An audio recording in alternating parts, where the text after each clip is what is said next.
Bom, bom dia. Meu nome é Raquel Desidério Souto, eu sou doutora em Ciência e Geografia e atualmente eu sou pós-doutoranda junto ao Laboratório de Cartografia, GeoCart da FRJ e junto ao Programa de Pós-Graduação em Geografia da mesma universidade. O tema de hoje é dados geoespaciais na internet. Eu vou mostrar um pouquinho para vocês sobre a disponibilização de dados geoespaciais via web, especificamente do ponto de vista do desenvolvedor.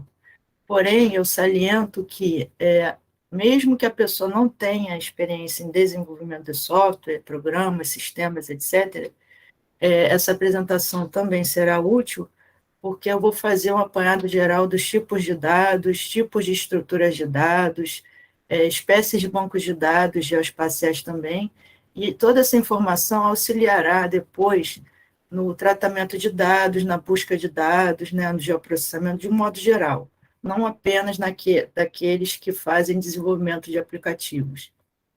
Essa apresentação faz parte de um evento que acontece internamente ao Laboratório de Cartografia, que se chama Jornada GeoCart. A estrutura da apresentação começa com dados, informações e conhecimento, segue pelos tipos de dados e bases geoespaciais.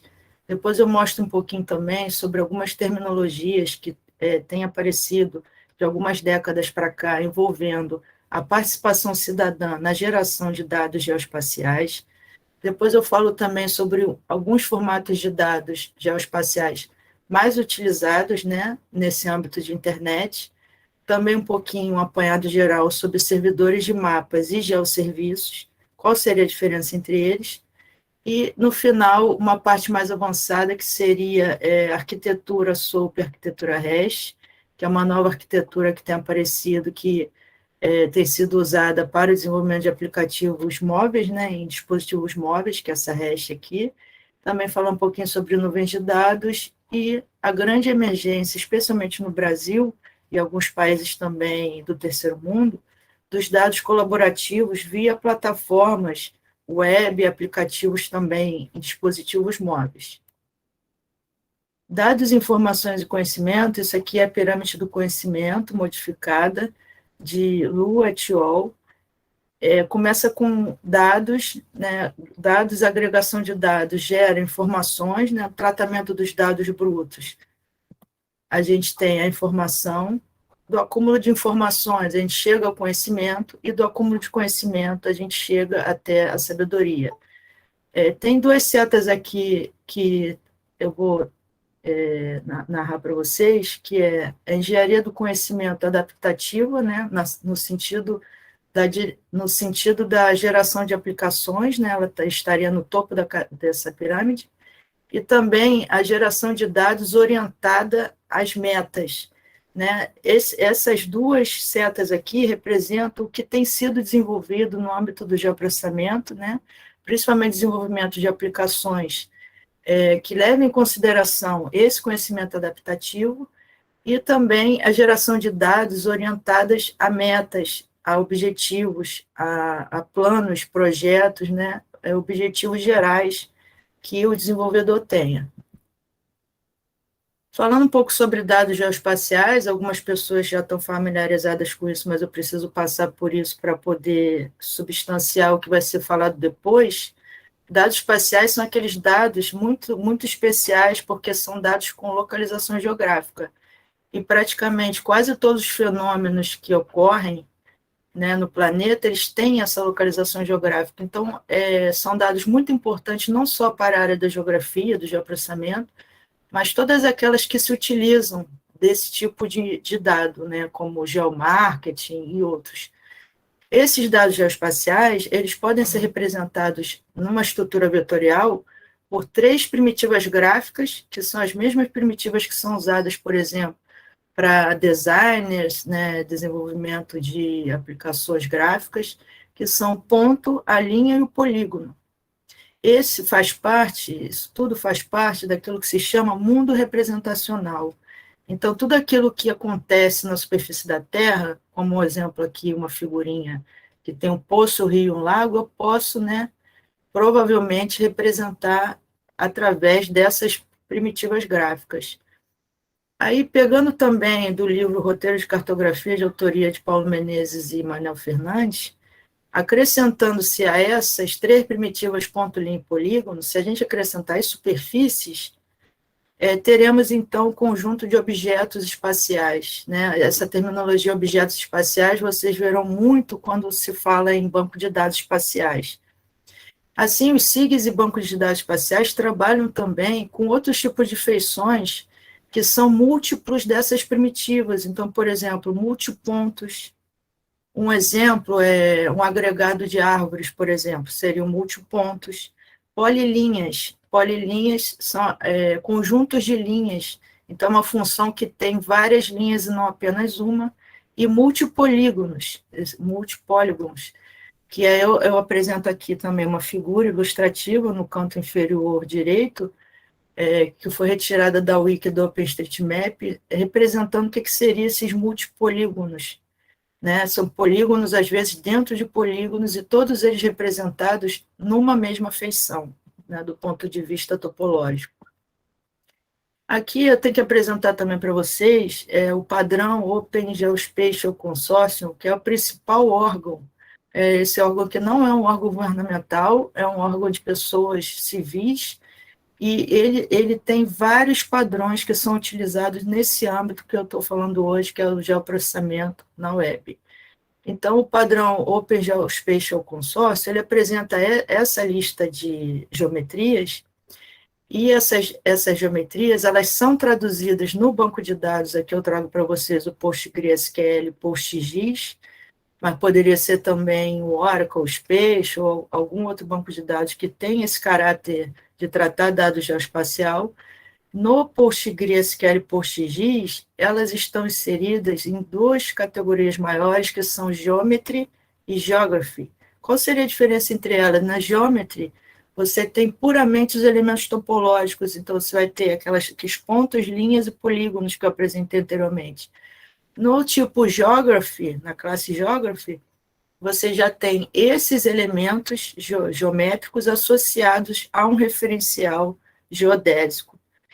E aqui eu separei também, depois eu vou disponibilizar a apresentação, que alguns desses tipos de geometrias, eles podem aparecer ou não em determinados bancos de dados ou estruturas de dados. Por exemplo, multipolígono, coleção de geometrias, superfície poliédrica, triângulo e modelo TIM, que é a malha TIM, né, malha triangular irregular, eles não aparecem, eles não são suportados na estrutura, por exemplo, da EGE, o Shapefile.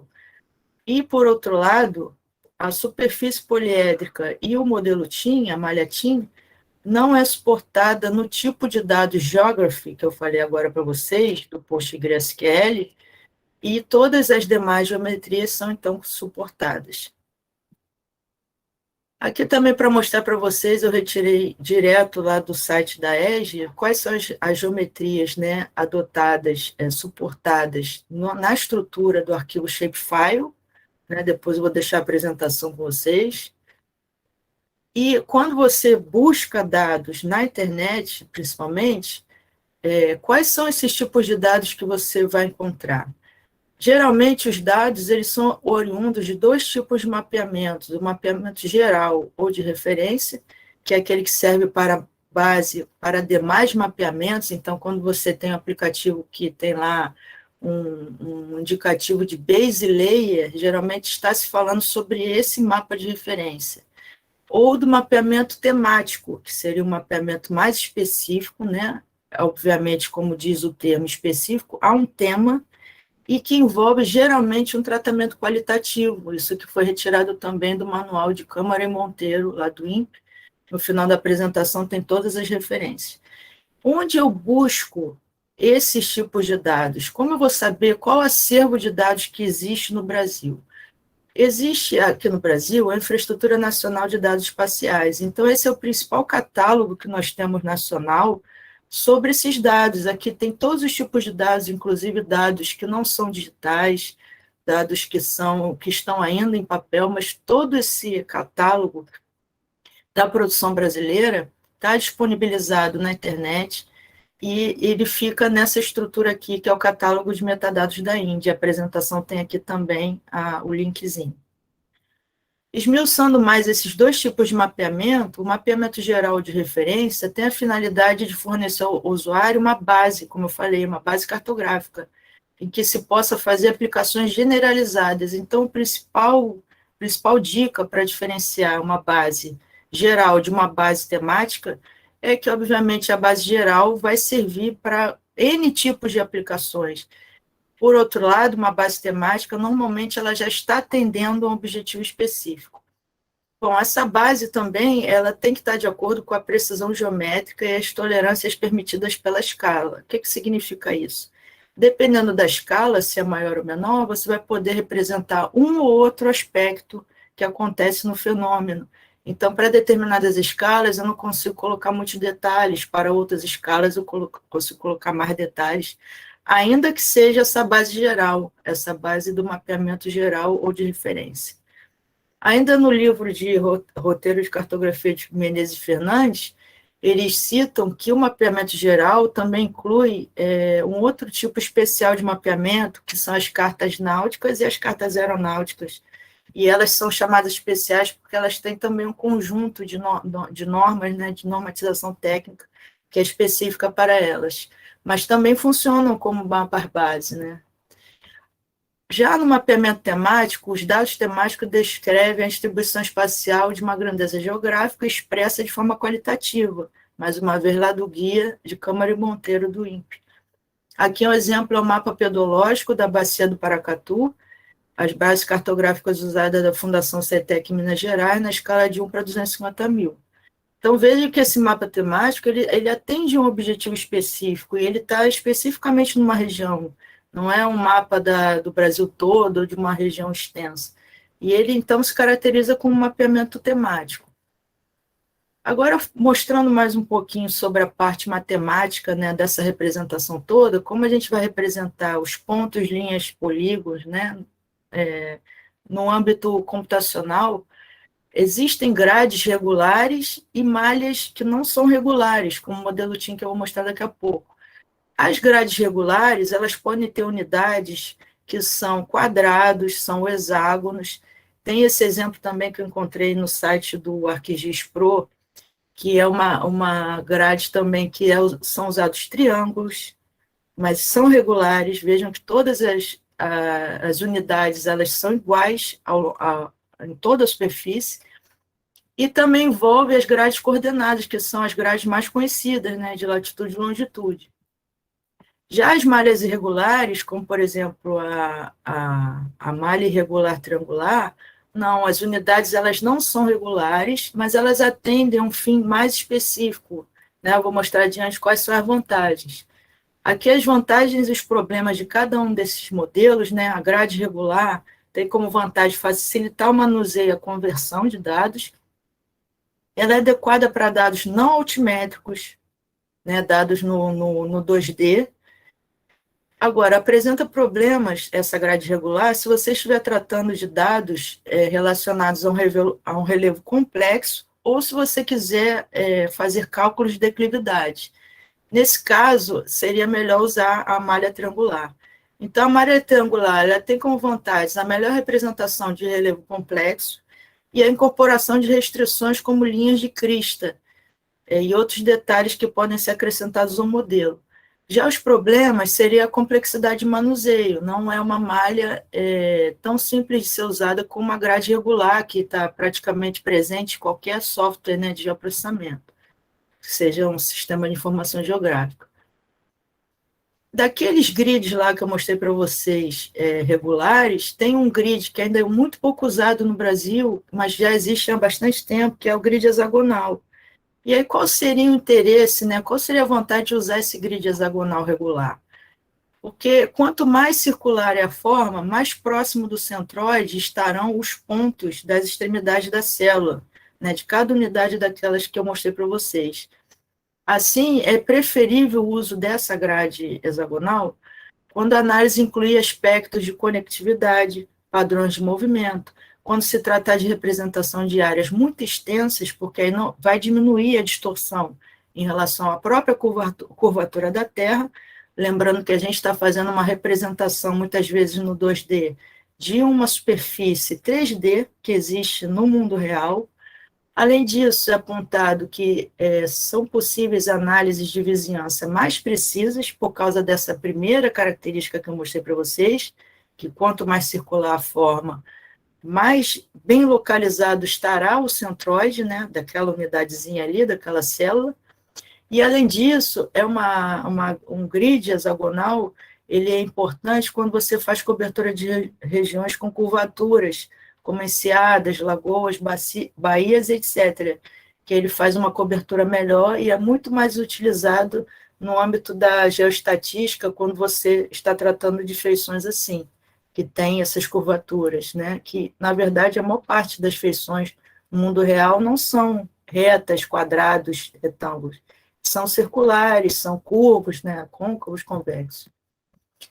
Além disso, é muito importante salientar que para tudo isso funcionar, né, para todos esses dados que a gente gera, ou que a gente adquire, para eles serem lidos, para eles serem importados, exportados, transmitidos, é importante que se sigam os padrões para interoperabilidade. O que seria isso? São padrões para que esses sistemas computacionais, aplicações, né, programas, se comuniquem e para que os dados possam ser utilizados em diferentes softwares e sistemas. Vou dar um exemplo. Lá no catálogo de metadados da Índia, que eu mostrei no início da apresentação, os metadados, é um catálogo de metadados.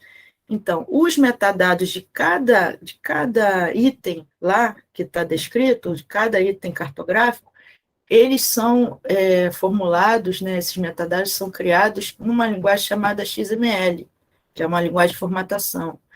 E isso possibilita que esses metadados sejam lidos em outros aplicativos, em sistemas de informação geográfica, etc. Então, aqui eu faço uma listagem dos principais padrões, eu vou passar direto para não ficar cansativo.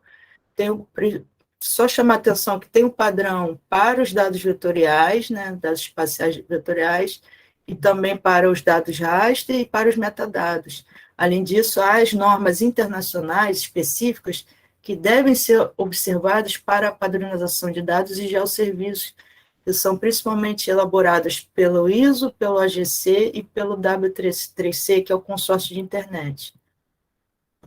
Além disso, observando ainda a natureza dos dados, né, como é que os dados geoespaciais são, a gente fala em estrutura de dados. A estrutura de dados é como os dados estão organizados, né, no seu acervo, nos seus arquivos, no seu sistema. Então, há duas estruturas de dados chamadas arquitetura dual e arquitetura integrada.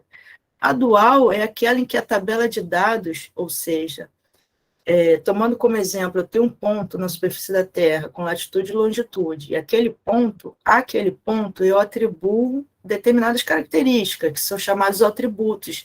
Então, pode ser cobertura vegetal, pode ser altitude, a própria latitude e longitude. Isso tudo, nessa arquitetura dual, esses dados relacionados ao ponto ou alguma outra feição está separado, essa tabela está separada do arquivo em si que tem a geometria. Então, por exemplo, essa arquitetura é usada pela ESG no arquivo Shapefile, é usada no Intergraph, que foi adquirido pelo Hexagon, também no Spring do INPE e também no GeoDatabase também da ESG. Já a arquitetura integrada, não. Você tem, geralmente, um arquivo de dados, um arquivo só, que contém tanto as geometrias quanto os atributos. Então, podemos falar em PostgreSQL PostGIS, o Oracle Spatial e o próprio OpenStreetMap. O OpenStreetMap, quando você busca uma localidade lá na plataforma online e pede para exportar os dados, ele vai te gerar um arquivo único, que é o arquivo de extensão .map, MAP. E nesse arquivo já está tanto as geometrias, quanto os dados geoespaciais associados.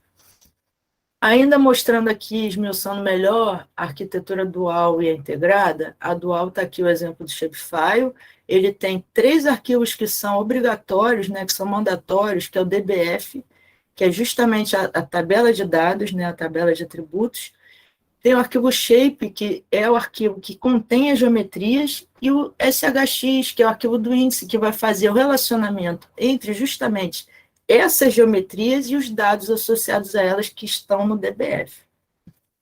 Agora, outros tipos de arquivos também podem ser encontrados quando vocês trabalham com Shapefile, né? A maior parte das pessoas usa o Shapefile.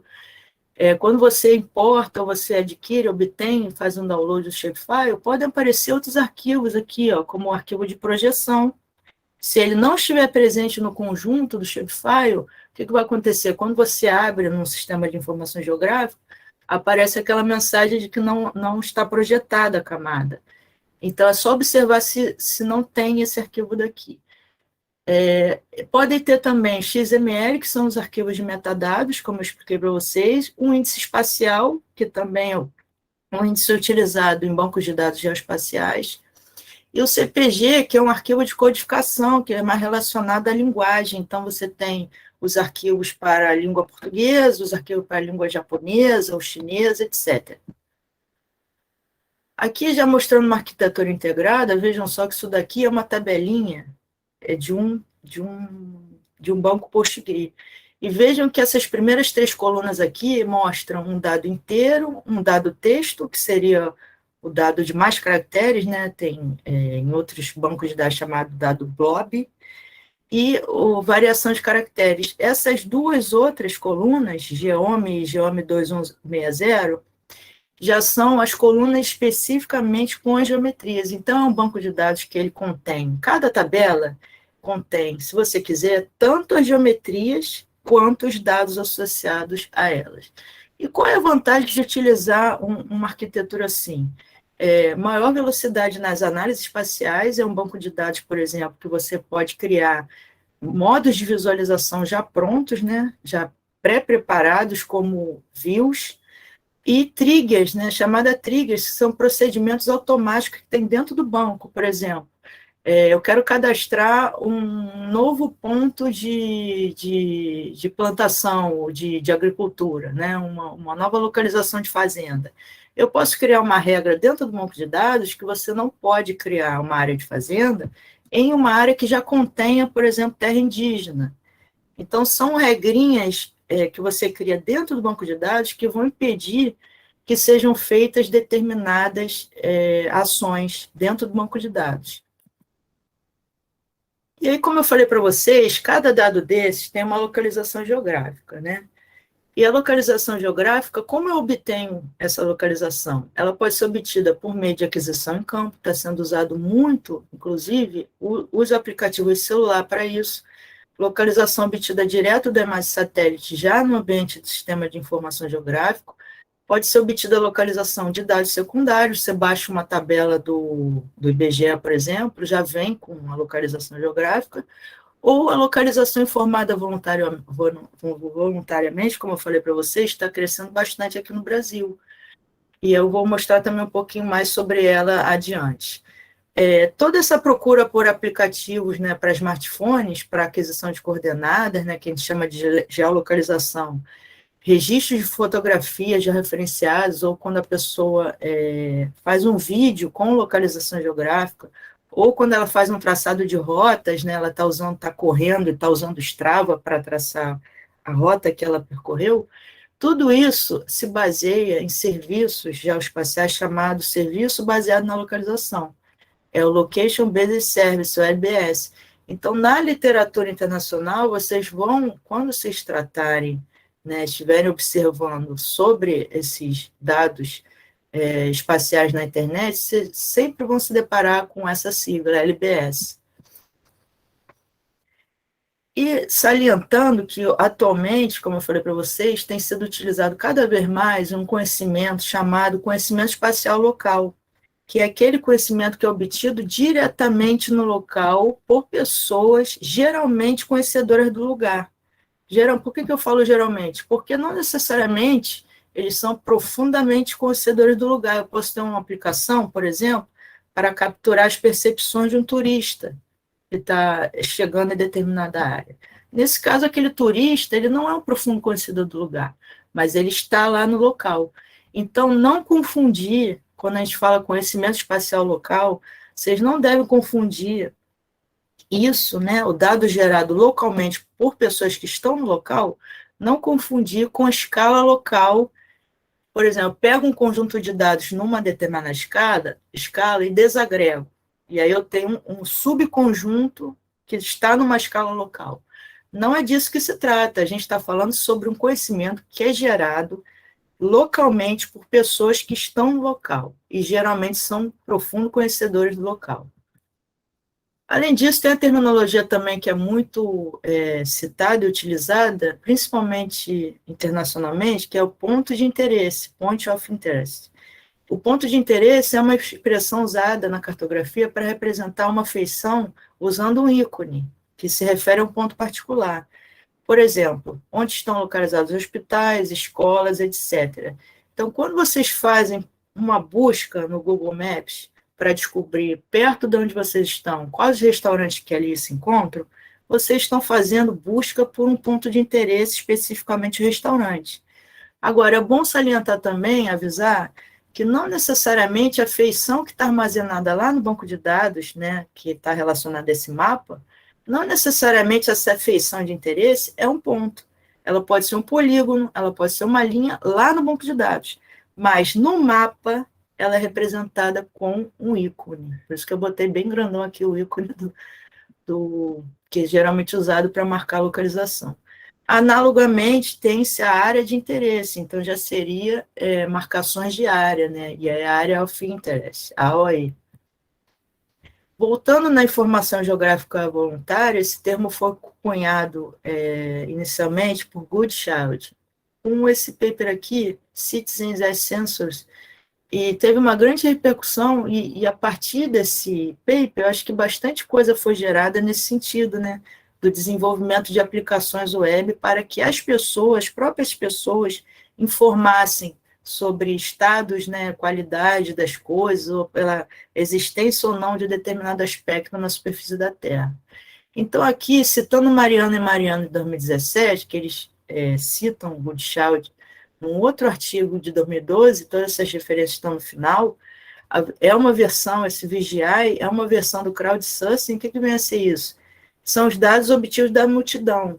Então, por exemplo, quando o Facebook ele pede para você indicar a localização de onde você está, ou quando se faz uma enquete, né, para um público maior, em que as pessoas vão opinar sobre alguma determinada realização, né, indicando a localização, isso tudo é chamado de crowdsourcing, que são os dados obtidos da multidão, e na qual essa VGI, o usuário contribui gerando e manipulando dados geoespaciais do website, sendo esses dados inseridos em um banco de dados.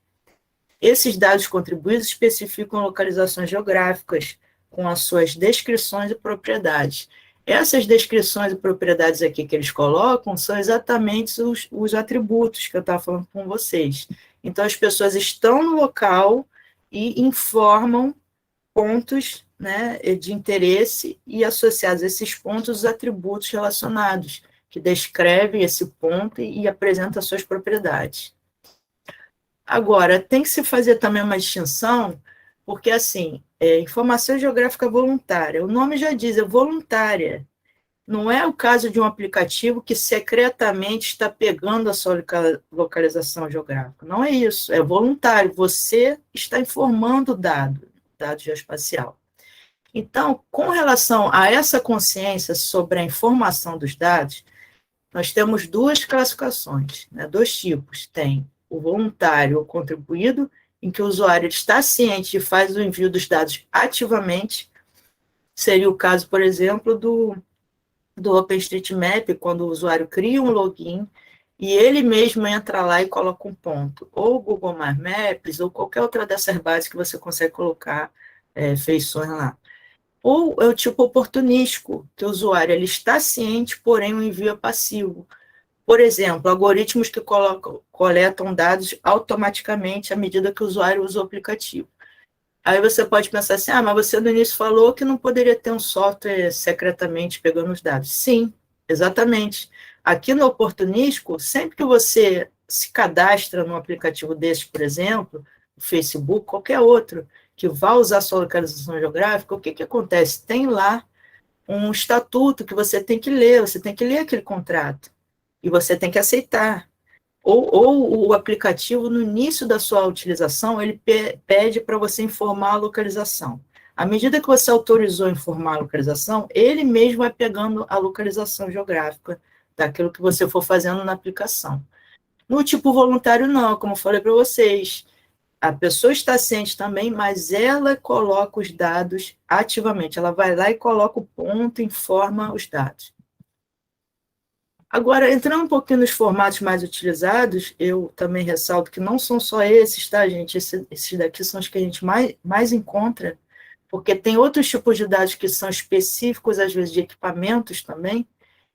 Esses dados aqui, o GML, KML, XML, o JSON, que é o formato do Java, o GeoJSON, que é o formato do Java com capacidade de você informar uma referência geodésica, o TopoGeoJSON, que é o TopoJSON, desculpe, que é o JSON que tem capacidade para você representar topologia, o EOGeoJSON, que é mais usado quando você está trabalhando com Big Data, o CityJSON, o CityGML, que é quando você está trabalhando mais com geografia urbana, por exemplo, com a representação das cidades, o TIFF, que é muito utilizado para dados de imagem satélite, raster, o CSV, que é o separado por vírgulas, que são especificamente tabelas de dados puramente, não tem como colocar feições geográficas dentro deles, são só os atributos. O SQL, que é a linguagem estruturada para banco de dados. O OSM, que é o formato do OpenStreetMap, quando vocês importam ou exportam dados dele, é nesse formato. O Shapefile, que é o formato da ESG. Então, o que diferencia todas essas espécies aqui de tipos aqui? Todas essas espécies de arquivo, o que os diferencia? Principalmente essas duas questões aqui. Se ele comporta você especificar um sistema de referência de coordenadas, né, se você vai poder dizer que você está trabalhando no WGS 84, ou Cirrus 2000, ou SAD 69, e também se esse formato possui capacidade maior ou menor e o tipo de dado que ele armazena. Se são metadados, que eu já mostrei para vocês que geralmente é usado XML para metadados, se são apenas dados de atributos, aí serviria usar qualquer tabela dessa de planilha eletrônica, ou um CSV, ou um arquivo do Excel, que quer que seja. Se são dados matriciais, né, aqueles obtidos de raster, geralmente de imagem de satélite, aí tem tipos específicos para eles também, como TIFF, NetCDF, etc. Ou se eles são dados vetoriais. Para os dados vetoriais, pelo que eu vi, é que tem mais tipos de formatos de dados. Então, inclui o GeoJSON, entra o JSON, o TopoJSON, o CityJSON, o CityGML, todos eles servem para a representação de dados vetoriais.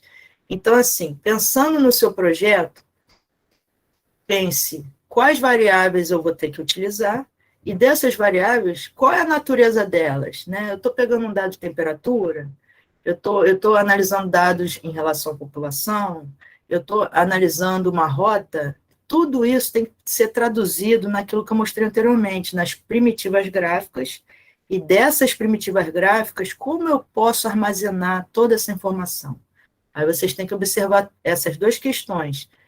Se o formato comporta uma especificação de sistema de referência de coordenada, se não comportar, existe maneiras de você fazer isso depois, mas você já tem que saber isso de antemão.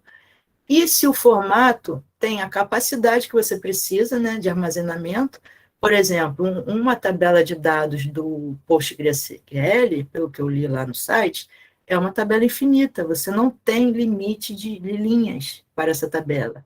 Agora, se eu utilizar um CSV, que é um arquivo separado por valores separados por vírgula, ou se eu utilizar um formato DBF, que é aquele que está dentro do shapefile, que eu mostrei para vocês, aí tem limitação. Então, tudo isso tem que ser observado quando vocês fizerem o design do projeto.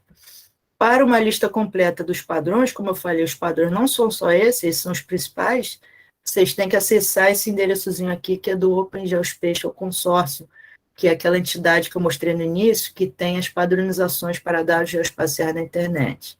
Tem o link aqui também. Aqui também eu apresento um pouco do que está lá na página da ESG, né? Que são os tipos de dados que incluem tanto geometria quanto atributo. Está vendo aqui? Tem os bancos de dados espaciais, o GeoDatabase, Shapefile, o GeoPackage, GeoJSON. Aqueles formatos que são apenas tabulação de dados, né? Tabulares de atributos. Então, tem os bancos de dados que não são espaciais, como o MySQL, como o MariaDB, etc. O próprio DBase, que é aquele DBF que aparece dentro do shapefile, ele também só comporta atributos. O CSV, texto, ASCII, que são arquivos texto, que você também consegue colocar dados nele, mas não consegue colocar as feições geométricas. E as planilhas eletrônicas. E aqui a lista extensiva de dados, tipos de arquivos matriciais, aí já envolvem imagens 2D e 3D. E as linguagens de programação mais utilizadas tem as linguagens que você tem os aplicativos e sistemas que utilizam mais a linguagem C e C++, então tem o MapServe, o Grace, o GEDAL, que é a biblioteca, uma outra biblioteca OSINT, a biblioteca PROGE, o GEOS, QGIS e MapGuide, todos eles usam linguagem C. Eles podem até usar algumas outras linguagens acessórias, mas o principal, a estrutura deles está em C. Tem um pessoal que é da tribo Java, que são desenvolvedores do GeoTools, do DIG, do GeoServe, JTS Jump. Mais uma vez, todos esses aplicativos têm na sua coluna vertebral, a sua estrutura, a linguagem Java, e aí você pode inserir outras, né, que são denominadas linguagem de script, que são, hoje em dia, principalmente o Python. Acho que quem não começou a aprender Python ainda, faça isso, quem trabalha com geoprocessamento, porque a linguagem que mais cresce nessa área é o Python, Perl, PHP, JavaScript. E o que eles fazem? Eles se ligam com essas bibliotecas que estão em C, C++ ou Java, que estão na estrutura principal dos sistemas. Então, a gente consegue fazer personalizações nesse sistema, consegue fazer plugin, né, chamado plugin, tudo nessas linguagenzinhas de script. Além disso, tem que ser ressaltado os sistemas gerenciadores de bancos de dados, como o PostgreSQL e o PostGIS, que eu já mostrei. O PostGIS é uma extensão do PostgreSQL, que permite que o banco trabalhe com aquelas tabelas que eu mostrei, que já contém os dados, os objetos geoespaciais, já tem a geometria dentro da tabela.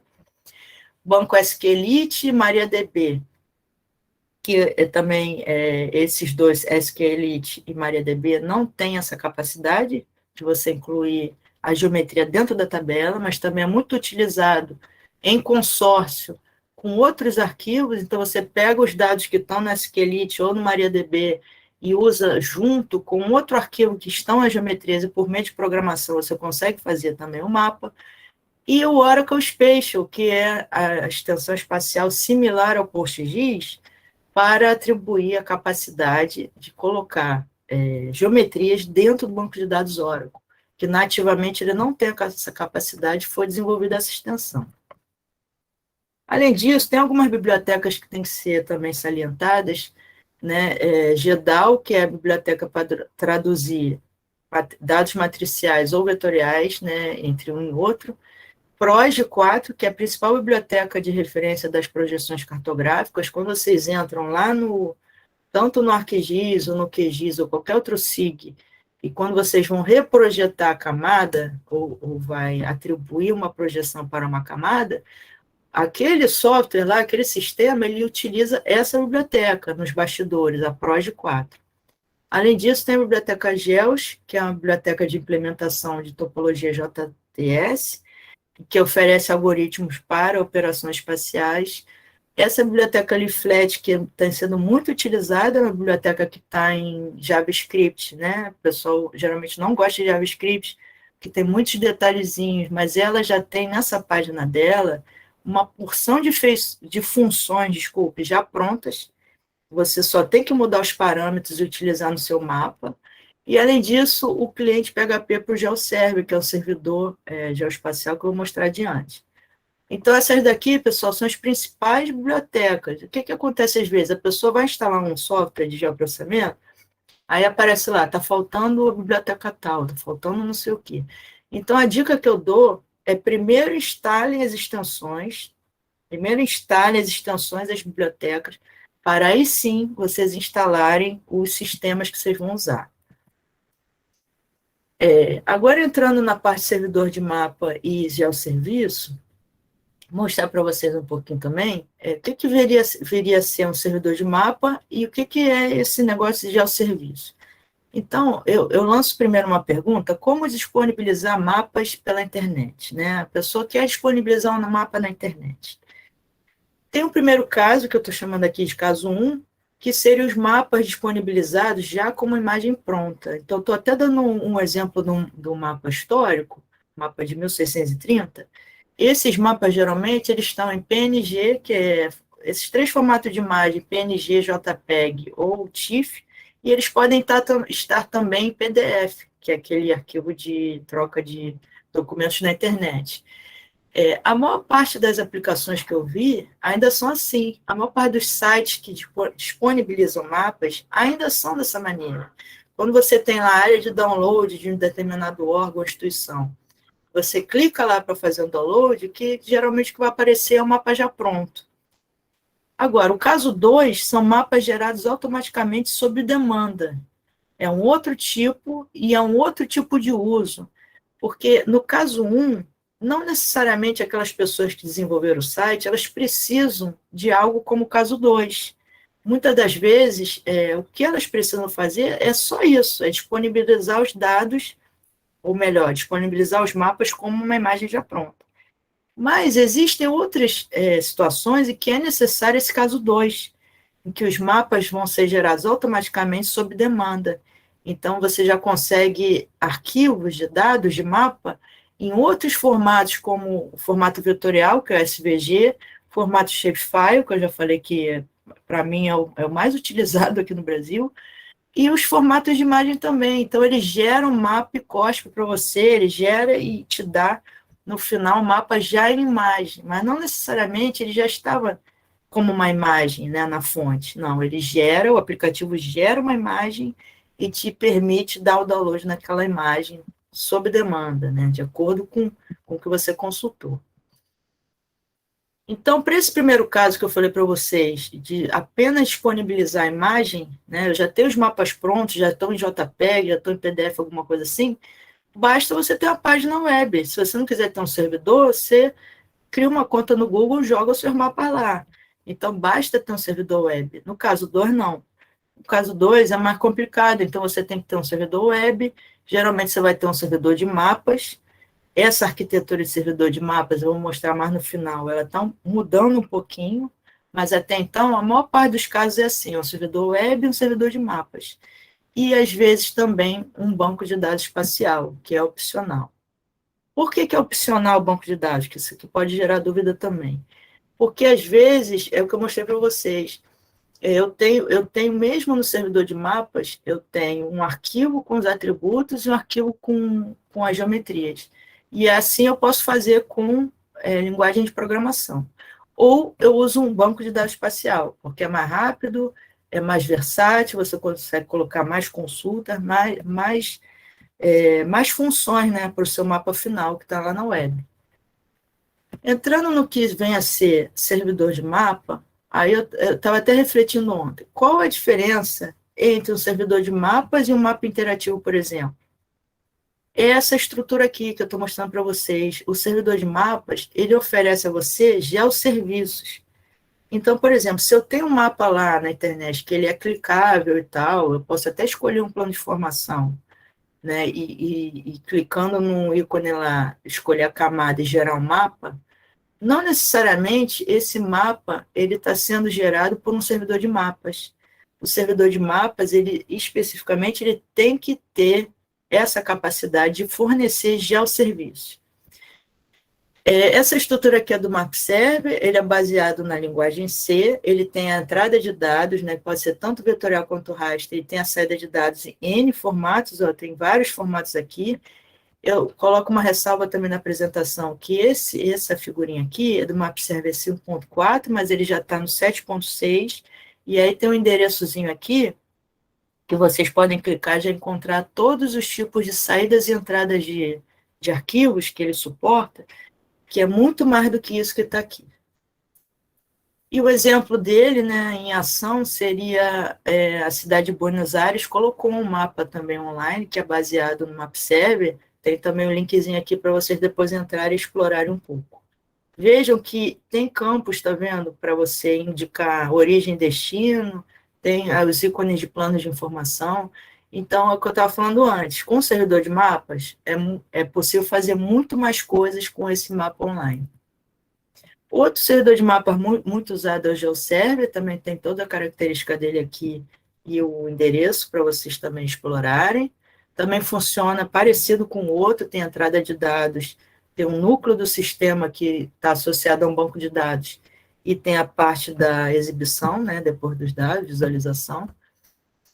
E aqui são os exemplos que eu estava comentando de mapas interativos na internet. Então, por exemplo, QGIS Cloud, a QGIS tem um plugin para você colocar o seu mapa online, e é chamado QGIS Cloud. A ESG, por exemplo, também tem um suporte lá que você pode criar um mapa e depois colocar na internet. Só que, para mim, esses mapas interativos, que são mapas clicáveis, eles até permitem interação com o usuário, o usuário pode acessar as informações do ponto de interesse, né? Mas tanto um quanto o outro, eles funcionam mais como disponibilização de dados geoespaciais. Eles não são, assim, no sentido estrito da expressão, servidores de mapas. Eles são melhor enquadrados como visualizadores de dados geoespaciais. Ainda que você possa escolher aqui, como eu falei, camadas de informação, possa clicar no ícone e aparecer um rótulo.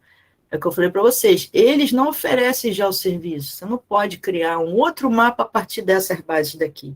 E o servidor de mapas não, ele permite isso.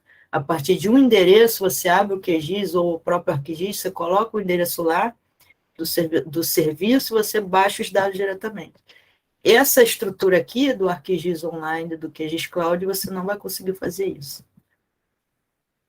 Então, quando usar um servidor de mapas e não um mapa interativo, que eu falei para vocês, para N situações, o mapa interativo ele já vai servir. Para a maior parte, eu poderia dizer, para a maior parte das situações, né, das necessidades, o mapa interativo já vai servir. Agora, quando é que eu tenho que usar um servidor de mapas? Quando você quiser fazer consultas espaciais online, não só busca por palavras-chave, como eu botei aqui, mas principalmente quando você quer conjugar termos. Então, por exemplo, aquelas bases de mapa online que você pode escolher o ano e o tema. Então, quero desmatamento especificamente em 2000, ou em 2010, ou de 2000 a 2010. Provavelmente você vai ter que usar um servidor de mapas. Além disso, você precisar que a sua aplicação seja escalável, ou seja, você vai ter que incluir muito mais camadas nela, né? E às vezes, progressivamente, você vai ter que ficar incluindo camadas. E você vai ter que trabalhar com maior volume de dados. Às vezes a pessoa tem que fazer um mapa online, mas ela não vai precisar de uma atualização tão grande como essa. Aí já serve o mapa interativo. Se for atualizável automaticamente, como mostrei para vocês, no mapa interativo, geralmente, se você mudar a tabela de dados lá no sistema que está no seu computador, né, vamos supor, o QGIS Cloud, você gerou um mapa no QGIS e depois você jogou na internet. Se você mudar o seu mapa lá no QGIS, não necessariamente ele vai mudar lá na internet. Você vai ter que gerar uma nova requisição e ele vai jogar de novo aquele seu mapa lá para a nuvem. Agora, se você quer um mapa atualizável automaticamente, o que significa isso?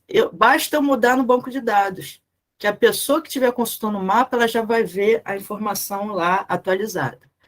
Além disso, você precisar de maior velocidade de renderização das imagens. Então, se você está trabalhando com imagens pesadas, como imagem satélite, né, você é um fornecedor de imagens, você está trabalhando numa instituição, uma prefeitura, alguma coisa assim, que precisa fornecer imagens para outros departamentos e tal, tem que usar um servidor de mapas também, porque a renderização das imagens vai ser muito mais rápida. Aqui eu vou passar rapidamente, tem muito detalhe, né, mas já fica para vocês lá no arquivo da apresentação. Então, os servidores de mapa, como eu falei, eles fornecem serviços geoespaciais. Então, são chamados geosserviços. O principal serviço é chamado Web Map Service, que é o WMS. Então, quando você está lá no ArcGIS ou no QGIS, tem como você entrar no menu lá e escolher um determinado serviço de mapa. E aí, o que vai acontecer? Quando você indicar o endereço web desse serviço de mapa, você vai poder escolher o mapa que você quer carregar e tal. Então, são serviços que fornecem mapas para aqueles que estão requisitando.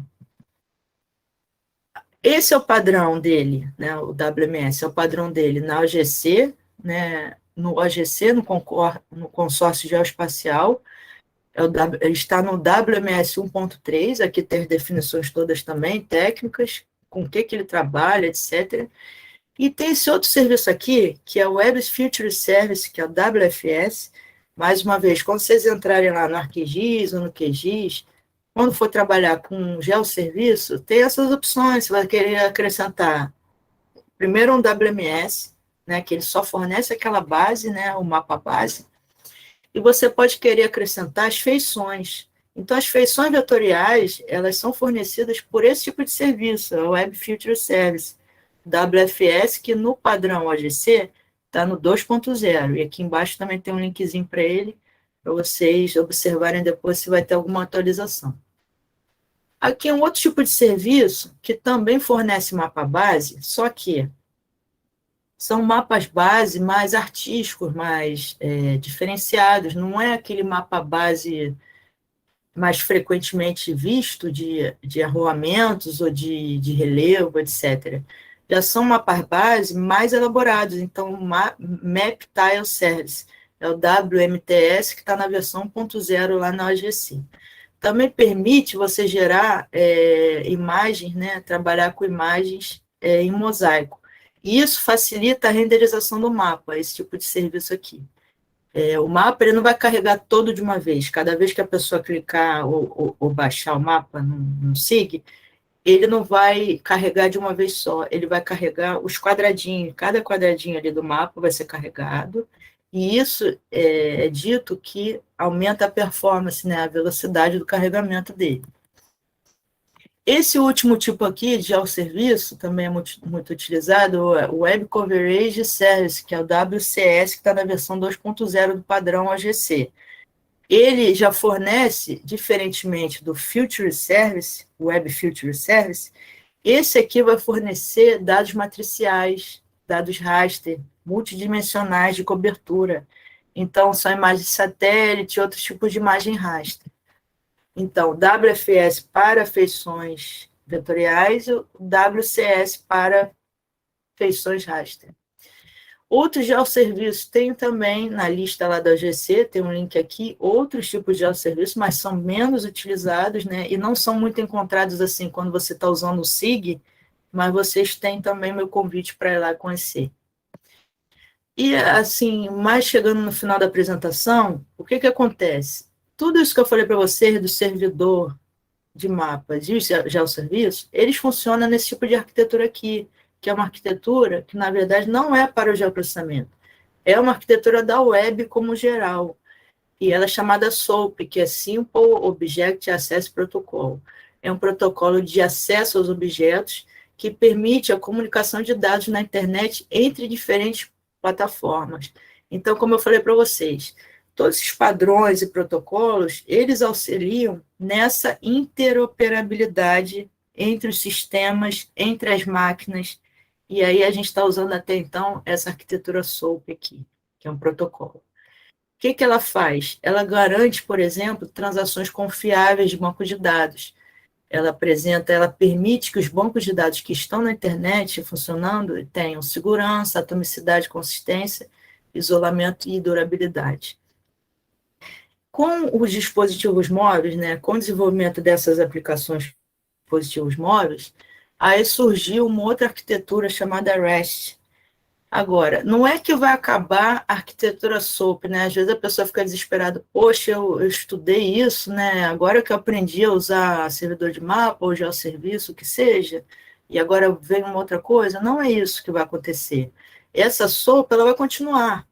O que apareceu, essa arquitetura REST, para atender a essa demanda específica do desenvolvimento de aplicativos para os equipamentos.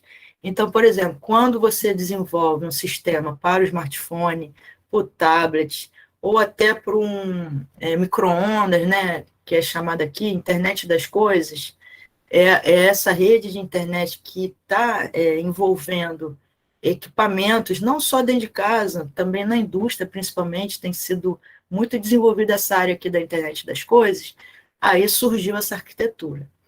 Ele é uma transferência de estado representacional e ela não é um protocolo, como a arquitetura SOAP. Ela é um conjunto de princípios de arquitetura que aí o desenvolvedor vai observar e vai adaptar para o seu caso. Nesse caso aqui da REST, é possível desenvolver aplicações mais leves. Como eu falei, ela é utilizada em aplicações para celulares e outros dispositivos móveis. É utilizada na internet das coisas e ela tem uma característica bem peculiar, que é o desenvolvimento de aplicações sem servidor. Então, acaba aquela figura do servidor de mapas. É um outro tipo de raciocínio, um outro tipo de arrumação dos dados, das estruturas, para chegar até a palma da mão da pessoa que está operando ali o software. Aqui embaixo é o endereço de onde eu tirei essas definições, para vocês olharem também. E, finalmente, também como parte do futuro, né, já está acontecendo, é um futuro que já está acontecendo, são as nuvens de dados. Então, tem uns exemplos aqui, depois vocês podem entrar e dar uma olhada também. Por exemplo, você pode olhar aqui e pensar, nossa, mas tudo isso é pago, né? Mas não, só que não. Algumas dessas empresas, elas têm planos gratuitos.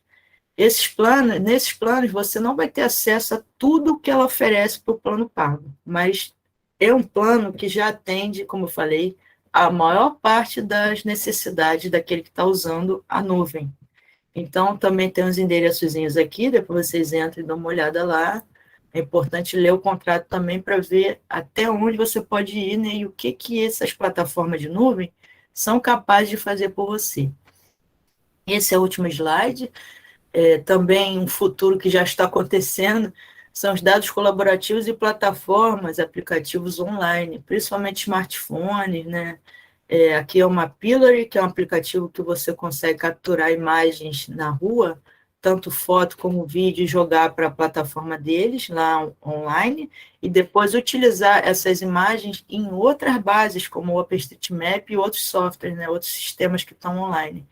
Aqui na direita dele é o Snap, que também é um software muito utilizado na internet para você colocar fotos, né? Foto com metadado da foto.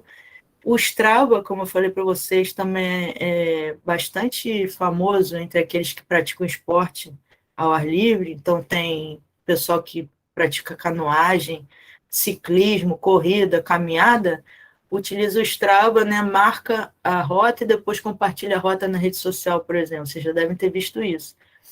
E o OpenStreetMap, que é a maior base colaborativa, né, na atualidade, vocês criam uma conta lá no OpenStreetMap e aí consegue fazer inserção de dados, né, de feições.